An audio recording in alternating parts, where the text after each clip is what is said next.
Welcome to another episode of What's Working in E-commerce. I'm your host, Egan Heath, the owner of Caravan Digital, a digital marketing agency for e-commerce brands. Today, I'm very excited to have on Asher Ismail from Uncapped. Asher, welcome.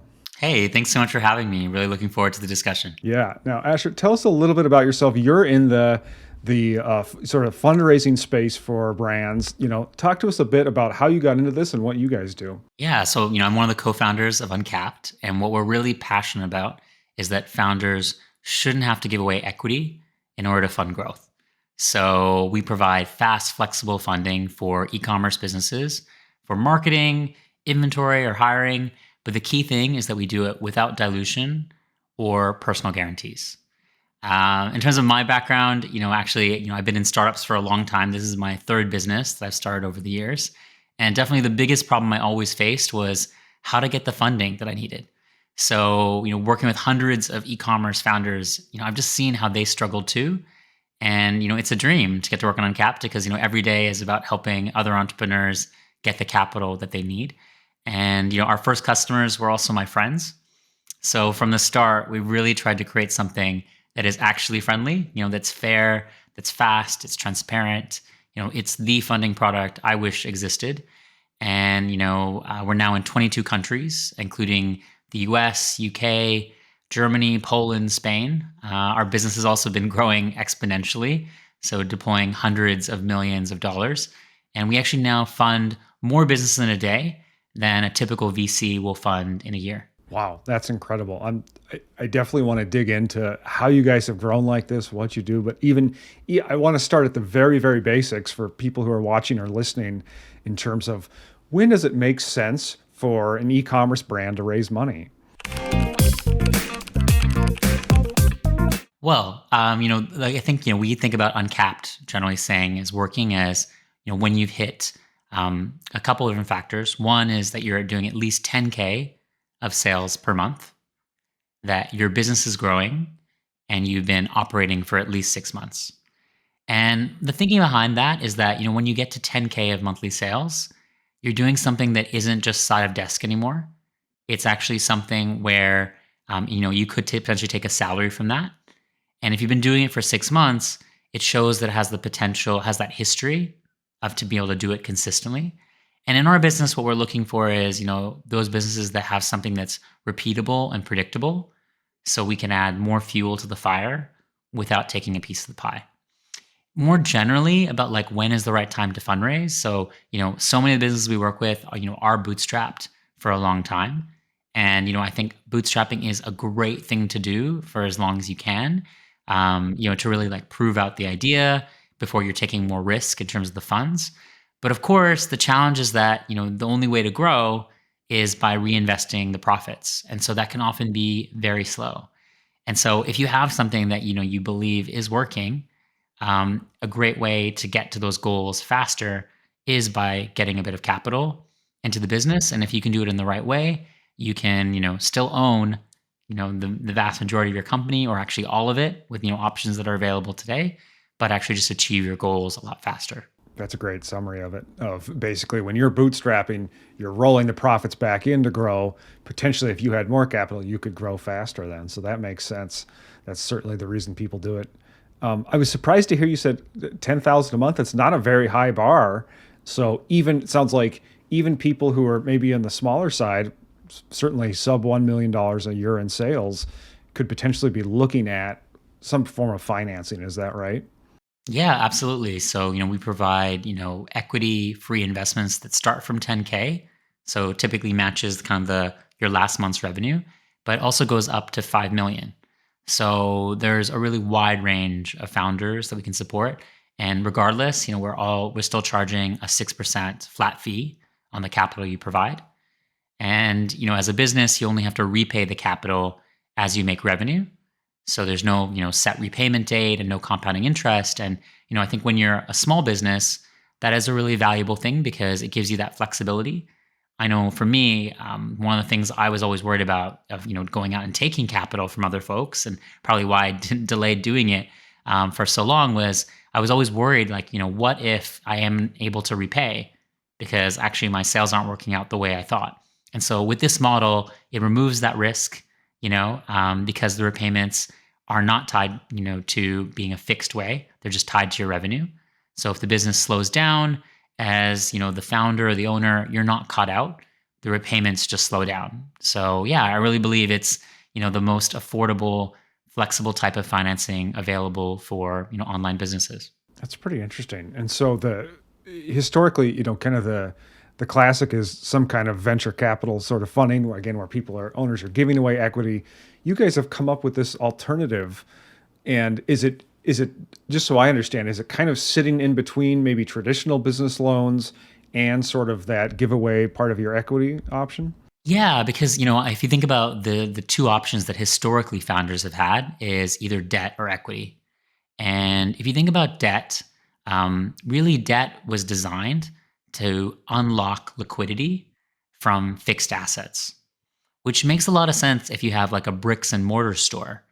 But when you have an online business, you don't actually have a lot of assets to actually unlock that equity from, right? And what you find is that banks, they're very unlikely to give loans to online businesses because they don't understand them. If you think about a typical e-commerce business and how they work, right?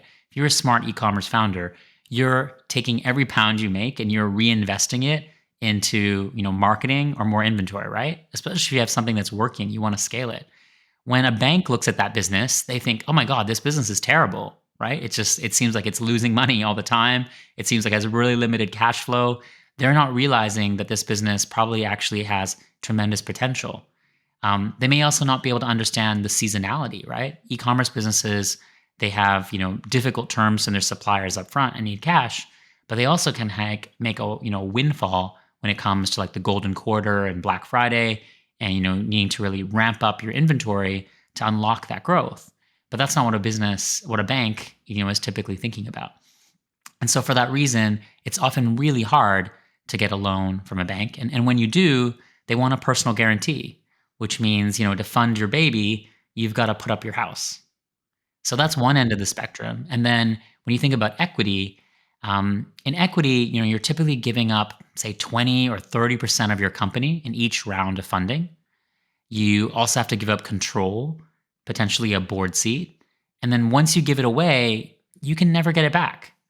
And so I don't think it suits every business. For some use cases, it's just really silly. Like, for example, if you are planning to raise money and then turn around and then spend that money on Facebook ads, where you already know that if you put £1 in, you're going to get, £3 out. It's really silly, right? To be able to use really expensive equity to fund that situation. And so, with Uncapped and kind of what we're trying to do is provide something that sits between those two extremes where we can give you capital for a flat fee. So you know exactly how much it costs. But we don't require you to have a personal guarantee like a bank. And we don't take any of your equity. Instead, we're taking a share of your future revenues. And in that way, it means that our incentives are actually like fully aligned, right? When your business grows, we get repaid. And it creates a beautiful, relationship where we're incentivized to help you and support you and get you to that next level of growth because we want you to come back and, get additional capital so you can go to that next level. And that's typically the case. So many of our customers will come back, 10 times for capital because they keep scaling and keep growing. And, we want to be that long-term partner. That's phenomenal. And you mentioned you've had some, previous business ventures, and maybe you discovered this need, in that. Can you tell us a story about that, of a time, you were looking for funding and the options out there weren't ideal? Yeah, well, Uncapped is, born out of the frustrations I faced when I was launching my first business.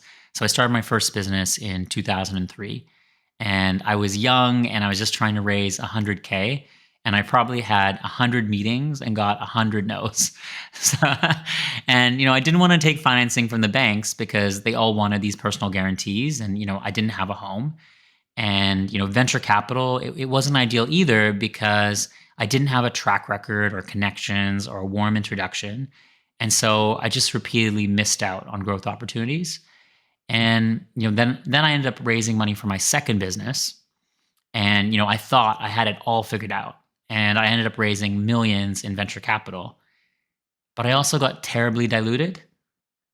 And I started to realize that the options for me were really limited. It was depressing to think that you could work so hard and then own so little of your company.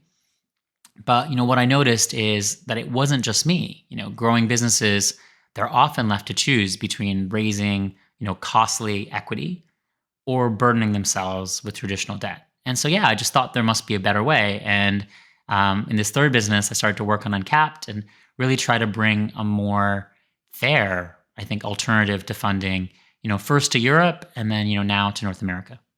That's phenomenal. I know we were chatting before, and you mentioned, are you guys one of or the fastest growing fintech company in Europe? Is that what you said? Yeah, so we're the second fastest growing fintech in Europe, which is a really cool honor. And yeah, we've given 150 million plus of funding to businesses who've gone on to create tons of jobs and opportunities, and we've helped founders own more of their business and save millions in dilution. So yeah, it's such a rewarding job to have, and yeah, it's been really great to see how it's grown. That's incredible. I want to talk on the brand side, but I also just have to ask on the capital side, in terms of you guys have given out that much funding. When you go to funders, or like, tell me a little bit about where that money's coming from, and how you're convincing people to invest in this this new instrument, right? The joke we always make is that we do the fundraising so other folks don't have to. Uh, and that to say as well, by the way, equity isn't always a bad thing. Equity is like one tool in an entrepreneur's toolkit, and it's just more about knowing when to use it. And equity is a great tool when you're funding R&D. So in the early days of Uncapped, when we were getting our funding, we raised a bunch of equity because we were doing something that was totally new, right? And was unproven, and we were taking really big risks. So, we needed, if you're planning to lose a lot of money, who do you go to? VCs. And, what happened after a while was actually we proved that we know what we're doing. We're actually able to lend capital to these e-commerce businesses, and magically they do pay us back because we're really good at figuring out who those businesses are and then supporting them so they grow. And so then we were able to then raise money from banks who want maybe a more safer investment, or hedge funds in this particular case. So a special type of bank. And yeah, and then we've continued to scale and raise larger amounts, but also deploy larger and larger amounts of money to businesses. So yeah, it's been a really great ride to be able to be part of that. Yeah, and you're getting right into something I wanted to ask you about next. Then is as you're looking at potential companies that you guys will fund, what are you looking at? How do you know that it's going to be a safe investment for your investors? As I said, there is some that core criteria about having a bit of traction and history, reaching a minimum threshold of revenue. They're kind of the first fundamental things. But overall, the way that we work, it's quite different from how a bank works. There's no pitching, there's no business plans. You're not meeting us for coffee, and having a chat. We really want to let you get back to running your business. And so the way that we work is that it's all done online. You first have to connect the accounts that you already use to run your business. So say you're running a Shopify store or an Amazon store, you can connect your accounts. You can also connect us to your ad platforms like Facebook. And we build this 360 view of how your business is actually performing. So we have 100 different ways that we can connect. And then off of the back of that, we make a data-driven decision about how much funding that you're eligible for, usually within 24 hours. And then you can make a decision about that capital, and if it's the right choice for you, we'll have someone talk it through. But it makes it super easy, and it also incredibly removes a lot of the bias, because I think historically, traditional equity funding options, one of their big limitations has been that the diversity of who gets funding is so limited, right? Like 99% of venture capital funds go to men, and they go to people who are based in London, New York, San Francisco, right? Because that is where the investors are. And so with this platform, we're really opening it up and democratizing access to capital to a much wider set of entrepreneurs. And now 70% of the entrepreneurs that we fund are not in a major center, because there's actually great entrepreneurs who are building fantastic businesses is all over the world. And so it's also part of how we've been able to expand really rapidly into a bunch of different markets because there's just so much demand. There's people building incredible things every day, and yeah, the need for capital is so consistent across the world. That's fascinating. Part of what I got out of your answer there is you're looking at data that one, you guys know how to understand and how to parse, but also just in the US, SBA, Small Business Administration, like these sorts of traditional sources of capital or business loans, they have no idea what to look at with these companies versus you guys are plugging right into Shopify, into Facebook. You know what to look for. And you say, yep, these guys are ready for more capital. Is that right? Yeah, and it's because also that unique understanding of e-commerce, right? So we were really designed to fund e-commerce businesses and understand their cash flow cycles, how they operate, what the opportunities are for them as well. And yeah, I think traditional funders they haven't really caught up with that, right? So being able to design something that's really for e-commerce, I think is what makes it special and makes it such an obvious win for those businesses. I don't know if you ever have to make this pitch, but even just people who have kind of been on the bootstrap route, they're growing at a steady clip. Is there a case to be made where they should be thinking about, hey, we could grow much faster if we took on financing like this? Yeah. So, like one of our first customers, they were, a bootstrap business, like a sustainable fashion brand called Headwin. And, just like so many e-commerce entrepreneurs that are working in fashion, they just had to juggle their cash between inventory and marketing. So basically, they'd have to wait for the current season to sell so they could invest the returns in the next. And that just really limited their growth. And Alex and Anna are the founders of Headwind, and they're incredibly savvy. They both actually came from finance backgrounds. So when they figured out funding for their business, they looked at every option. They met the VCs, they looked at venture debt, they went to the banks, but really they wanted a more affordable option to really get them to that next level. And so yeah, we ended up working with them. We gave them, a 50K advance at the end of last year, and then they used the funds to basically increase their marketing. And then what's incredible is that, in the first quarter of the year, they saw their revenues grow 11,000% compared to the previous year. And so it's incredible, right? When you take the right entrepreneur and, with the right business, and then suddenly you just give them the access to the capital that they needed, and what they can achieve is really incredible. And so those are the stories that we love. And so, yeah, I think for bootstrapped entrepreneurs, if you are in that situation, there can be an amazing opportunity to build your business, with that right set, if you're in that right set of circumstances. And yeah, we're really keen to support more businesses like that. Well, that's amazing. It's really sounds like that can be rocket fuel for growth in terms of, hey, we've got we've got something that's working. We're ready to pour into it, and you guys help them do it. That's phenomenal.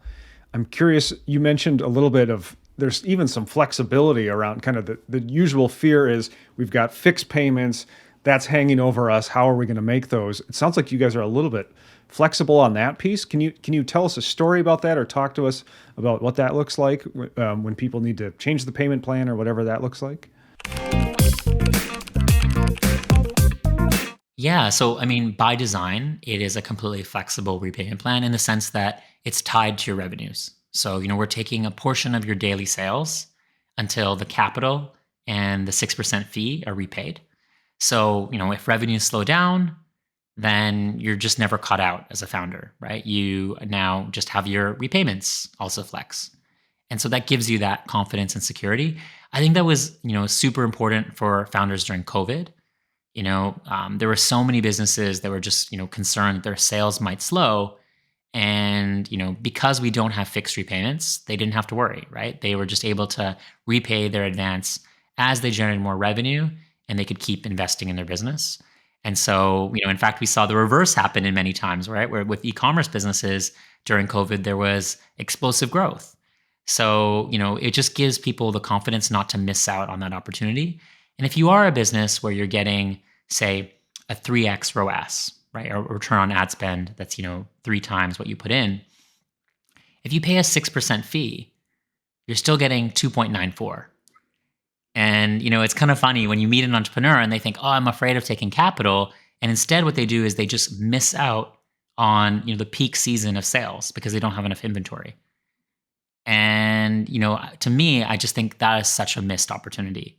So I think, being comfortable with that idea of making a small bet with really low risk, I think is, a bet worth taking. And so, more entrepreneurs I think are starting to realize that and, identify that there are options like us and others in the market, that help people actually get funding that matches, their situation and, how they want to run their business. Yeah, you said something just so important there. I just want to highlight and call out it so everyone's got it and we think about it is if you're getting 3x on any of your advertising, that's 300% returns, right? And we're talking about 6% on the money. Like it's a fraction of that. It's really a no brainer in that case. So I'm really glad you say it like that. That's great. Asher, this is fascinating to me. I'm so glad we get to speak about this. What else should I be asking you about, or things that I don't even know in your world? Like, what would you like to share? Well, I think I always love to share more advice for people who are like raising money. I think in my experiences, I think I've just had so many terrible experiences, but also I've just learned a lot about what the process is and all those things. So yeah, maybe to share a bit about that. I mean, one of the first pieces of advice I often give to entrepreneurs who are considering raising money is actually kind of strange. Is to first ask, should you even be raising capital? Which is an odd thing, maybe as someone who invests to say.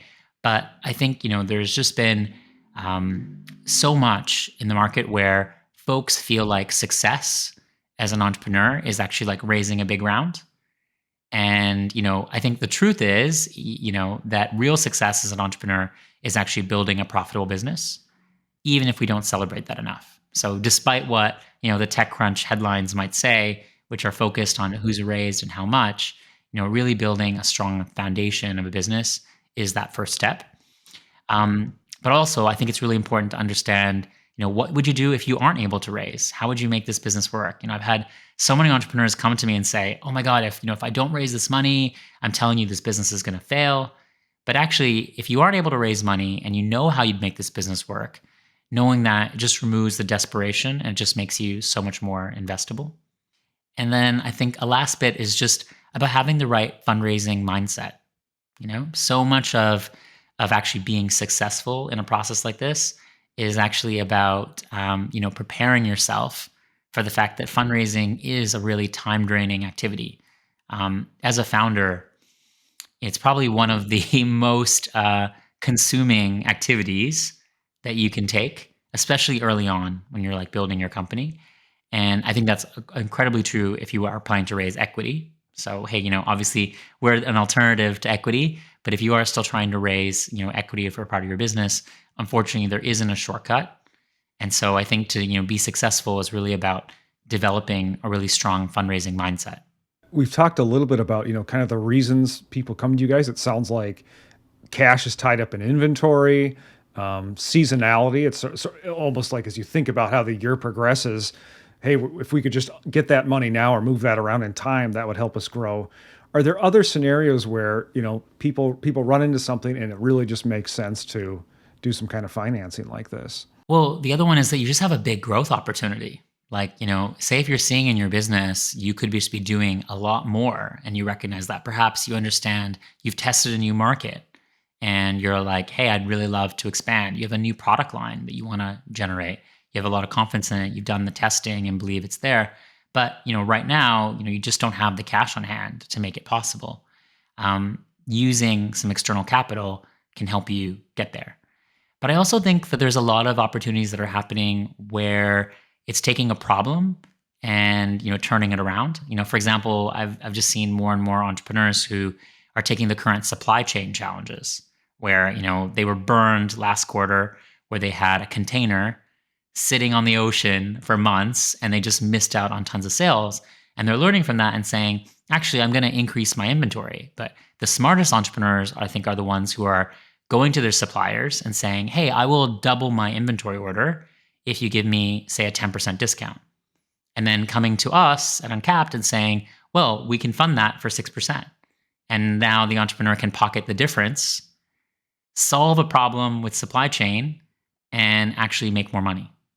So I think, by being creative and thinking about how you can utilize capital in smart ways, you can actually grow your business faster, but also, really improve your margins. And I think identifying those in your business and unlocking them is an awesome opportunity, in 2022.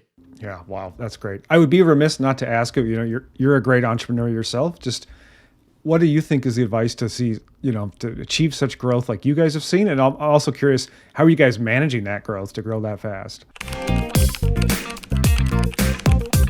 Yeah, I think so often when I talk to entrepreneurs, the biggest challenge they have is, changing their mindset from being, running a startup into really building a scaling business. And I think doing that, it requires you definitely to change your approach in terms of how you make decisions, how you delegate things, how you, organize your business and really create scaling behaviors throughout. And so that shift is really about building like great ways of working. And one of the things we did at Uncapped certainly is really focused on that, really focused on culture, but also getting everyone to work in a way where they are a leader. One of my big beliefs is that we are all our best when we actually behave like leaders, and we all have that capability. And the truth is that people who take orders run at half speed. So, at Uncapped, we encourage everyone to, be a leader as opposed to a leader follower. And, pragmatically, what that means is, really simple things. Like at Uncapped, we, don't tell people what to do. We ask people to come with a proposal proactively to solve the problem that they have that's driven, and, come up with that plan that's driven by metrics. And your manager or, one of the founders, we might offer some guidance, but ultimately it's that person's decision what path to take. And it's a critical difference. In my previous company, I made the mistake where I got in this situation where every decision was depending on me. Because I thought, okay, actually, I have the experience, I know what's best. But of course, the truth is that each of us, we only have a limited amount of decision making capability in a given day, right? After you've made some decisions, I find, you get to the end of the day and you're like, oh my God, what am I going to have for dinner? And it's like, you're just like stuck, because you're just exhausted. And when you're in that situation, you end up becoming the bottleneck of your business. And of course, having a bottleneck, that's the opposite of scaling. That's the opposite of growth. And so if you can enable every person in your business to actually be able to drive things forward because they're empowered, you just unlock so much more. A way to summarize that, I used to think as a founder, my job was to put out fires. And I realized that actually my job is to build fire stations. So, the way I want to work in my business is get, every person, able and capable of making those decisions and moving forward at pace. And yeah, I think that's been super essential to helping us grow as fast as we have. For anyone who's seen this or hearing this, where can they find you and where can they learn more about Uncapped? Yeah, if you have a scaling online business and you're looking for funding, or possibly exec coaching, that's another thing that I do. I also provide a lot of coaching to founders. Connect with me on LinkedIn. Every week I put out content about fundraising as well as lessons of how to scale your business. On the exec coaching side, I'm a little bit more limited in how much space I have, but yeah, shoot me a message. And if there's a match, I'd love to help. I'm really excited to hear about you and what you're building. Right on. Thank you for sharing what's working in e-commerce. Thanks so much for having me, Egan.